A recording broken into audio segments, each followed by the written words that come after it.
زموږ چې کوم تحفظات دي نو دا دي چې دا وزیر اعلی صاحب چې کوم نومونه ورکړي دي نو دا نومونه د غریبانو او د دغه لپاره د رمضان کوم پیکج چې راغلی نو هغه پیکج کې مستحق چې کوم کسان دي هغه یو نه دی شو، کوم چې غیر مستحق دي هغه ټول شو دي. په دې کې چې کوم استاد د 17 ګریډ افسر دی یا ټیچر دی، عام ټیچر دی، د هغو بچي د هغو فیملیز چې څومره دي هغه ټول شو دي.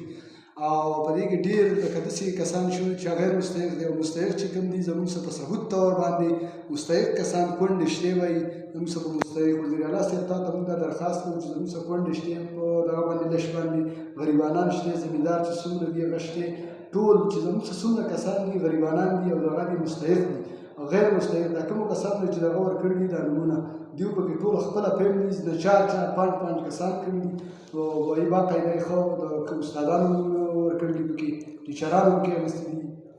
ډېرو کسانو پکې اخیستي دي، ډاکټرانو پکې اخیستي دي. نو داسې ډاکټران دي چې هغه په هسپتالونو کې یو 2 لاکه روپۍ تنخواګانې لري، د هغو بچي او لونه هغو دا روپۍ اخیستي دي. مستحق یو کس ته نه دي میلاو شو. زموږ دا د تحفظات دي چې وزیر اعلی صاحب په دې جلد اکشن واخله او تاسو دا خبره بار کوئ چې پی ټي آی صاف پارټي ده، انصاف پارټي ده. نو انصاف خو پکې ما دا ونه د وزیر اعلی صاحب دا انصاف ته اوس دا انصاف په تاسو دی. مهرباني وکړئ دغه مستحق کسانو څه پروګرام جوړ کړئ، دا کوم کارډونه د نمبر چې غلطي شوي دي د دغې دغه وکړئ، نظرثاني په دغې وکړئ چې دا برابر شي. والسلام.